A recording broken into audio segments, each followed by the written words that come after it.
Assalamualaikum warahmatullahi wabarakatuh. Baiklah, kami di sini dari kelompok 8 akan menjelaskan mengenai materi, masalah dan teori pada penelitian kualitatif yang disusun oleh kelompok 8 yang beranggotakan Eli Kurniasanti, Muhammad Wildan, dan Siti Muallimah. Baiklah, yang pertama akan dijelaskan oleh saya mengenai masalah dalam penelitian. Jadi, masalah dalam penelitian kualitatif ini akan terjadi 3 kemungkinan terhadap masalah yang dihadapi ataupun yang dibawa oleh peneliti dalam meneliti. Nah, yang pertama itu masalah yang dibawa oleh peneliti itu bersifat tetap, baik sebelum dia melakukan penelitian turun ke lapangan ataupun sesudah ia turun ke lapangan, sehingga judul proposal dengan judul penelitian itu sama. Yang kedua yaitu masalah yang dibawa oleh peneliti setelah dia memasuki lapangan, penelitian itu berkembang sehingga cukup disempurnakan.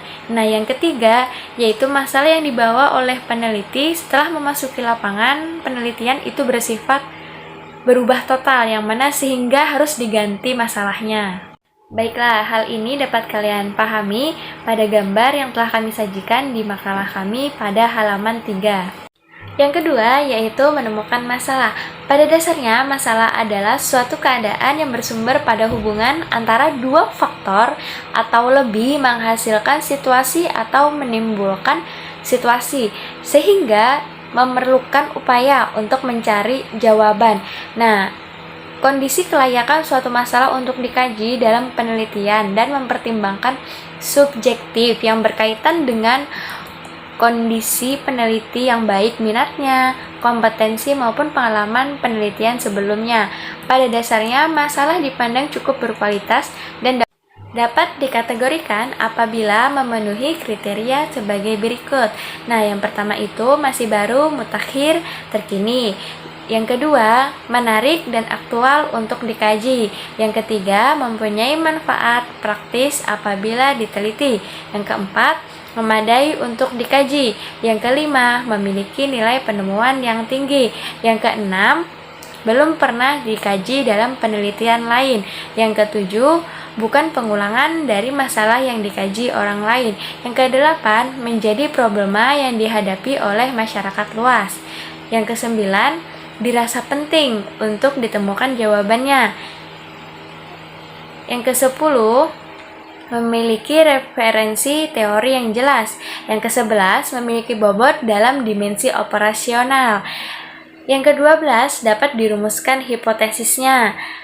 Dan masih banyak lagi. Dengan terpenuhinya persyaratan objektif tersebut, suatu masalah selanjutnya dapat mempertimbangkan secara subjektif untuk dapat diputuskan apakah layak untuk dikaji dalam sebuah penelitian atau tidak. Yang ketiga yaitu mengenai sumber masalah. Nah, jadi pada umumnya dalam penelitian kualitatif selalu dihadapkan pada eksplorasi terhadap berbagai sumber masalah dalam penelitian, sehingga memungkinkan peneliti untuk mendapatkan ide yang baru atau up to date dan orisinal. Sebenarnya sangat banyak sumber masalah yang dapat ditelusuri di sekitar kita, seperti halnya saran pembimbing, penelitian senior, dan pemberi dana. Yang kedua, literatur. Yang ketiga, pengalaman pribadi dan privasi. Yang keempat, penemuan kebetulan. Dan yang terakhir, pengamatan terhadap lingkungan yang ada di sekitar kita maupun di luar dari kita. Yang keempat, yaitu prinsip penyusunan masalah. Ada berbagai macam prinsip dalam penyusunan masalah penelitian kualitatif. Yang pertama, kaitannya dengan teori dasar. Yang kedua, maksud rumusan masalah. Yang ketiga, hubungan faktor-faktor masalah. Yang keempat, latar belakang masalah. Yang kelima, hasil kajian kepustakaan. Yang keenam, penggunaan bahasa dalam merumuskan masalah. Nah, yang kelima yaitu fokus penelitian masalah kualitatif. Nah, Spratly dalam Sanapiah Faisal tahun 1998 mengemukakan 4 alternatif untuk menetapkan fokus. Yang pertama, menetapkan fokus pada permasalahan yang disarankan oleh informal. Yang kedua, menetapkan fokus berdasarkan domain-domain tertentu organizing domain. Yang ketiga, menetapkan fokus yang dimiliki nilai temuan untuk pengembangan iptek. Yang keempat, menetapkan fokus berdasarkan permasalahan yang terkait dengan teori-teori yang telah ada. Baik, di sini saya akan menjelaskan bentuk rumusan masalah. Ada 3 bentuk rumusan masalah dalam penelitian. Yang pertama adalah masalah deskriptif. Masalah deskriptif merupakan yang berkaitan dengan pernyataan bagi adanya variabel mandiri, baik itu satu ataupun lebih variabel. 2. Masalah komparatif. Masalah komparatif yaitu sebuah permasalahan penelitian yang sifatnya membandingkan antara variabel satu dengan yang lainnya, apakah itu sama ataupun berbeda. Yang ketiga, masalah asosiatif. Masalah asosiatif ialah pertanyaan pada sebuah penelitian yang sifatnya memiliki hubungan antar dua variabel ataupun lebih. Bisa dengan hubungan timbal balik, kausal, atau simetris. Baiklah, selanjutnya ada judul penelitian kualitatif. Berikut ini beberapa contoh judul penelitian kualitatif. Yang pertama ada pola perkembangan karir bagi orang-orang sukses. Yang kedua ada makna gotong royong bagi masyarakat modern. Yang ketiga, mengapa SDM masyarakat Indonesia tidak berkualitas. Yang keempat ada mengapa korupsi sulit diberantas di Indonesia. Yang kelima ada makna sakit bagi pasien. Yang keenam ada pengembangan model pendidikan berbasis produksi.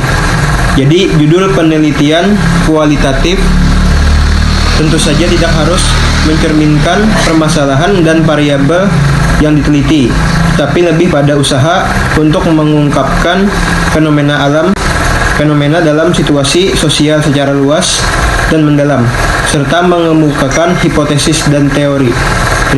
Baiklah, di sini saya akan menjelaskan mengenai teori dalam penelitian kualitatif. Apa itu teori?